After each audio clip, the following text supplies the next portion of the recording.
오늘 우리에게 주시는 하나님 말씀은 사사기 9장 1절에서 15절 말씀입니다.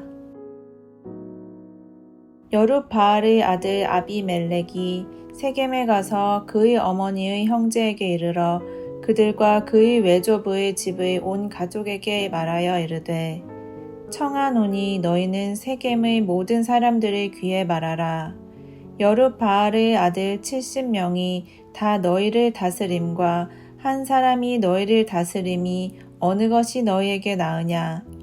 또 나는 너희와 고륙임을 기억하라 하니 그의 어머니의 형제들이 그를 위하여 이 모든 말을 세겜의 모든 사람들의 귀에 말하매 그들의 마음이 아비멜렉에게로 기울어서 이르기를 그는 우리 형제라 하고 바알 브릿 신전에서 은 70개를 내어 그에게 주매 아비멜렉이 그것으로 방탕하고 경박한 사람들을 사서 자기를 따르게 하고 오브라에 있는 그의 아버지의 집으로 가서 여룹바알의 아들 곧 자기 형제 70명을 한 바위 위에서 죽였으되 다만 여룹바알의 막내 아들 요담은 스스로 숨었으므로 남으니라. 세겜의 모든 사람과 밀로 모든 족속이 모여서 세겜에 있는 상수리 나무 기둥 곁에서 아비멜렉을 왕으로 삼으니라. 사람들이 요담에게 그 일을 알림해 요담이 그리심 산 꼭대기로 가서 서서 그의 목소리를 높여 그들에게 외쳐 이르되 세겜 사람들아 내 말을 들으라. 그리하여야 하나님이 너희의 말을 들으시리라. 하루는 나무들이 나가서 기름을 부어 자신들 위에 왕으로 삼으려 하여 감람나무에게 이르되 너는 우리 위에 왕이 되라 하매 감람나무가 그들에게 이르되 내게 있는 나의 기름은 하나님과 사람을 영화롭게 하나니 내가 어찌 그것을 버리고 가서 나무들 위에 우쭐대리요 한지라.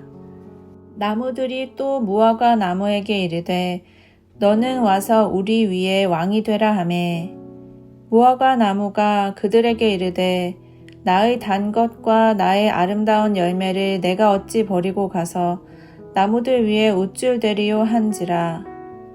나무들이 또 포도나무에게 이르되 너는 와서 우리 위에 왕이 되라 하매 포도나무가 그들에게 이르되 하나님과 사람을 기쁘게 하는 내 포도주를 내가 어찌 버리고 가서 나무들 위에 우쭐대리요 한지라. 이에 모든 나무가 가시나무에게 이르되 너는 와서 우리 위에 왕이 되라 하매 가시나무가 나무들에게 이르되 만일 너희가 참으로 내게 기름을 부어 너희 위에 왕으로 삼겠거든 와서 내 그늘에 피하라. 그리하지 아니하면 불이 가시나무에서 나와서 레바논의 백향목을 사를 것이니라 하였느니라.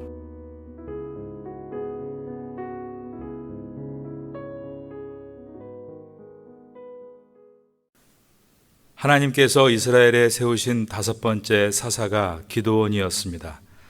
처음에 그는 두려움이 많고 소심했지만 겸손하고 일을 하기 앞서 하나님께 여쭙고 하나님의 명령에 순종하는 모습 때문에 귀하게 쓰임받고 전쟁에서도 승리할 수 있었습니다.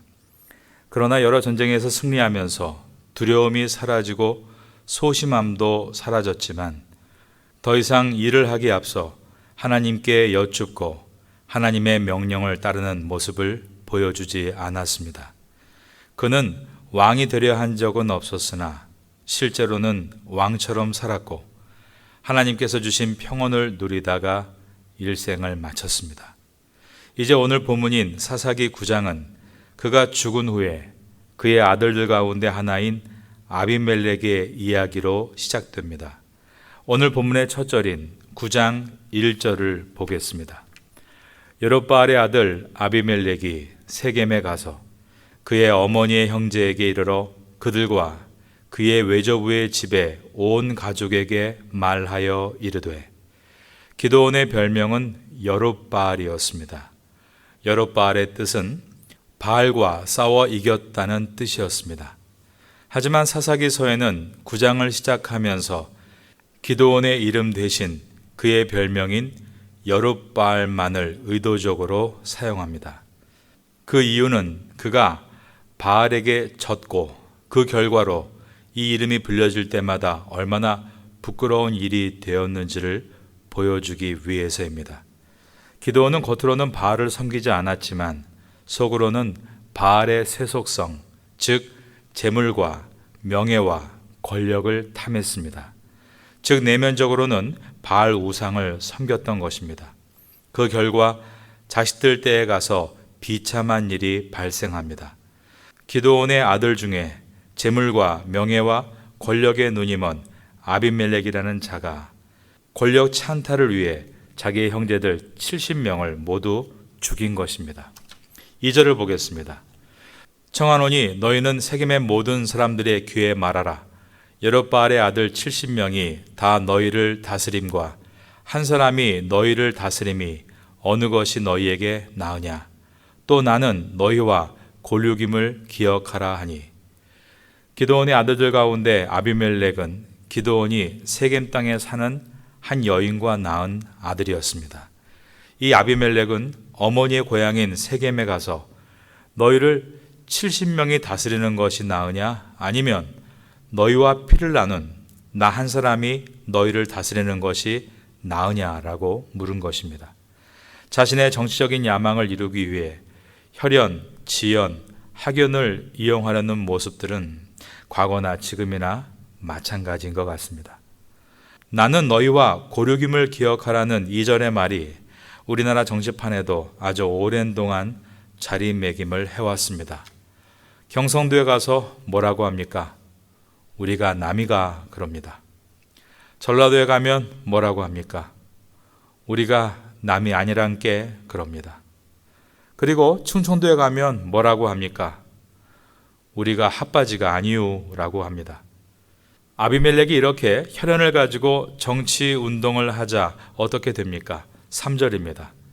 그의 어머니 형제들이 그를 위하여 이 모든 말을 세겜의 모든 사람들의 귀에 말하매 그들의 마음이 아비멜렉에게로 기울어서 이르기를 그는 우리 형제라 하고 세겜 사람들의 마음이 아비멜렉에게 기울었다고 했습니다. 그리고 정치 자금을 주게 됩니다. 4절입니다. 바알브릿 신전에서 은 70개를 내어 그에게 주매 아비멜렉이 그것으로 방탕하고 경박한 사람들을 사서 자기를 따르게 하고. 아비멜렉은 세겜 사람들이 준 돈을 가지고 방탕하고 경박한 사람을 사서 모았다라고 했습니다. 사실 이러한 형편없는 모습들이 현대 정치판에서도 그대로 이어져 온 것을 우리는 부인하지 않을 수 없습니다. 선거철만 되면 각 출마위원들마다 선거운동본부를 만들고 수많은 자원봉사자들을 모으는데 순수하게 자원에서 봉사하는 것이 아니라 사실 거의 대부분이 돈을 받고 일을 했습니다. 심지어 깡패들을 동원하는 일들도 많았습니다. 아비멜렉은 세겜 사람들이 후원한 돈을 가지고 불량배들을 사서 어디로 갔는가?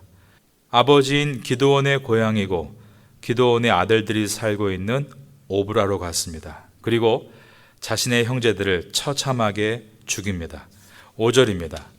오브라에 있는 그의 아버지의 집으로 가서 여룹바알의 아들 곧 자기 형제 70명을 한 바위 위에서 죽였으되 다만 여룹바알의 막내 아들 요담은 스스로 숨었으므로 남으니라.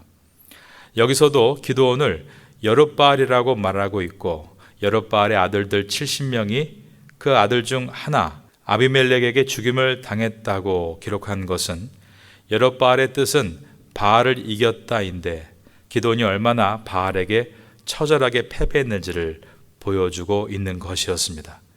자신이 탐했던 부와 명예와 권력과 욕심이 자식들에게 전가돼서 아비멜렉 같은 자가 나왔기 때문입니다. 그가 세겜 사람으로부터 받은 은 70개로 불량배를 사서 몰아닥침으로 기드온의 아들 70명이 죽임을 당했습니다. 그런데 이 돈이 어디서 왔는가? 4절에 보면 바알브릿 신전에서 왔다라고 되어 있습니다. 기드온이 믿음을 지키지 않고 타락한 결과 온 이스라엘 땅이 바알 신을 섬기는 것에 만연하게 됐고, 바알 신전에서 나온 은 70이 기드온의 아들 70인을 죽이는 비참한 결과를 만들어낸 것입니다. 그러므로 기드온의 다른 이름인 여룹바알을 사람들은 생각할 때 그 원뜻은 기드온이 바알과 싸워 이겼다이지만, 기드온은 오히려 바알과 싸워 철저하게 패배했음을 각인시켜 주었던 것입니다. 우리는 오늘 본문을 생각하면서 바알 우상을 멀리해야 할 것을 다짐해야 합니다. 그것은 바로 세속성입니다. 세상과 같이 우리가 돈을 사랑하고 권력을 탐하고 자식이 좋은 대학 그리고 높은 샐러리를 받는 것에만 관심을 두고 그것이 비전이라고 말하는 세속적인 생각으로 우리를 가득 채운다면 바로 그것이 우상 숭배이고 그 결과는 비참하기 그지없게 되기 때문입니다. 여러분은 세속적인 세상에 마음을 더럽히는 것이 아니라 하나님의 말씀으로 영혼을 깨우고 하나님께서 주시는 비전을 붙들고 의의 길을 걸어가심으로 좋은 열매를 여러분의 후대에 물려주는 성도가 될 수 있기를 예수님의 이름으로 축원합니다. 기드온의 70 아들들 중에 오직 한 명만 도망을 치게 되는데 기드온의 아들들 가운데 가장 막내였던 요담이었습니다. 얼마 후에 살인자 아비멜렉이 왕이 됐다는 소식이 들려왔습니다. 그러자 요담은 그리심산 꼭대기에 올라가서 사람들에게 외치기를 시작합니다. 요담은 비유를 통해서 아비멜렉의 잘못을 밝혔습니다. 7절입니다. 사람들이 요담에게 그 일을 알림해 요담이 그리심산 꼭대기로 가서 서서 그의 목소리를 높여 그들에게 외쳐 이르되 세겜 사람들아 내 말을 들으라. 그리하여야 하나님이 너희의 말을 들으시리라. 요담은 나무들 비유로 말을 시작했습니다. 숲속의 나무들이 자기들의 지도자를 찾아 나섰다는 것입니다. 제일 먼저 감람나무를 찾아가서 자신들의 왕이 되달라고 요청합니다. 그런데 감람나무는 나의 기름은 하나님과 사람을 영화롭게 하는데 내가 어찌 나의 사명을 버리고 왕이 되어서 나무들 위해서 우쭐대겠는가 라며 거절을 했습니다. 감람나무가 거절하자 나무들은 이번에는 무화과 나무를 찾아갑니다. 그런데 무화과 나무도 내가 단맛을 내는 일과 아름다운 실과를 내는 일을 버리고 어찌 나무들 위에 우쭐대겠는가 라며 거절을 한 것이었습니다. 그러자 이번에는 포도나무를 찾아갑니다. 그러나 포도나무 역시 하나님과 사람을 기쁘게 하는 내 포도주를 버리고 어찌 나무들 위해서 우쭐대겠는가 라며 거절을 했습니다. 이 비유를 보면 자신의 소명을 깨닫고 자신의 자리를 지켜나가는 사람들이 있음을 보게 됩니다. 저와 여러분은 이런 나무가 되면 좋겠습니다. 감람나무가 하나님과 사람에게 유용한 기름을 주듯이 유용한 사람이 되고, 무화과 나무가 하나님과 사람에게 단맛과 아름다운 실과를 맺듯이 사람들에게 기쁨의 맛을 느끼게 해주고 열매를 줄 수 있는 삶이 되고, 포도나무가 물이 귀한 중동 지방에서 유용한 음료가 된 것처럼 하나님의 마음을 시원케 드리는 여름날의 얼음 냉수처럼 되고 사람들의 갈증을 해결해주는 좋은 음료가 되면 좋겠습니다. 이 방법은 오직 한 가지입니다. 자신의 소명을 깨닫고 그 자리를 묵묵히 지켜나갈 때 아름답고 귀한 열매를 낼 수 있는 것입니다. 그러한 나무가 될 수 있기를 예수님의 이름으로 축원합니다. 그런데 정반대인 가시나무는 어떤 모습인가? 하나님과 인간 앞에 유용한 기름도 맛있는 열매도 내지 못하고 백향목과 같은 나무들을 사르려고 한다라는 이 표현은 다른 사람에게 유익은 고사하고 해악을 끼치는 사람이 된다는 뜻입니다. 야망을 쫓아가면서 스스로를 더럽혀지게 놔둔 결과가 자신뿐만 아니라 함께하는 사람들에게도 고통을 가하게 됐다는 말인 것입니다. 이 설교를 들으시는 여러분 모두는 나에게 주어진 소명과 한계를 깨닫고 각자의 자리에서 남의 자리를 탐하지 말고 주어진 환경에서 최선을 다하며 참 열매를 맺는 성도가 될 수 있기를 마지막으로 예수님의 이름으로 축원합니다.